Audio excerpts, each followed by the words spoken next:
10 हजार घी के पीपे लग रहे हैं। कहाँ से इतनी व्यवस्था हो रही है? ये सारी परमात्मा कर रहे हो, सतलोक से लाते हैं गुरु जी। वो चाहे ब्रह्मांड को बिठा के खिला सकते हैं, उनके आशीर्वाद से ही सारा चल रहा है जी। बहुत जगह गया हूँ, मैंने ऐसा डिसिप्लिन, ऐसी व्यवस्था और ऐसा भाव मैंने कहीं महसूस करोड़ों नहीं रुपए के भाई साहब काम चल रहे हैं आपके, फिर कैसे काम चलेगा? आप ले किसी से दे रहे हैं। एक महाभारत की कथा है जिसमें द्रौपदी जो माता थी उसके पास एक ऐसा पात्र था, किसी देवता ने दिया था उसको। जब तक वो खाना नहीं खाती थी तब तक उस पात्र में जब पूरी पृथ्वी को खाना खिला दी। जी। ये महाभारत में भी उसका वर्णन है। बिल्कुल है। और जब वो खाना खा लेती थी तो वो पात्र बंद हो जाता था जी।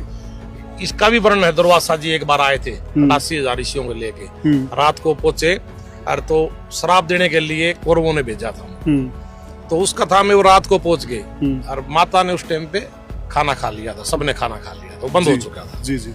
फिर कृष्ण रूप में आए परमात्मा जी। उन्होंने आके द्रौपदी को कहा वो पात्र कहाँ है। उसके अंदर शाक के पत्ते लगे हुए थे, उन्हें उसको घोल के उसको पी लिया।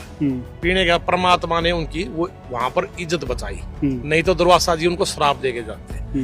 जब द्रौपदी माता के पास ऐसा पात्र हो सकता है तो हमारे गुरुजी संत रामपाल महाराज के पास कमी हो सकती है कोई? वो चाहे ब्रह्मांड को बिठा के खिला सकते हैं। जी जी। तो संतों के पास आप पुराने संतों की कथा सुन के देखो, ऋषियों के पास ऐसे ऐसे ऋषि हुए जिन्हें समुद्र भी एक घूंट में पी लिया। जी।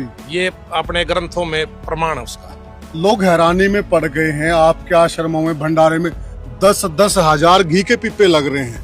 कहाँ से इतनी व्यवस्था हो रही है? ये सारी परमात्मा कर रहे हो, सतलोक से लाते हैं गुरु जी। जी। ये पूर्ण परमात्मा ही सारा खेल कर रहे हैं जी। और वो है हमारे सतगुरु रामपाल जी महाराज। जी। उनके आशीर्वाद से ही सारा चल रहा है। जी।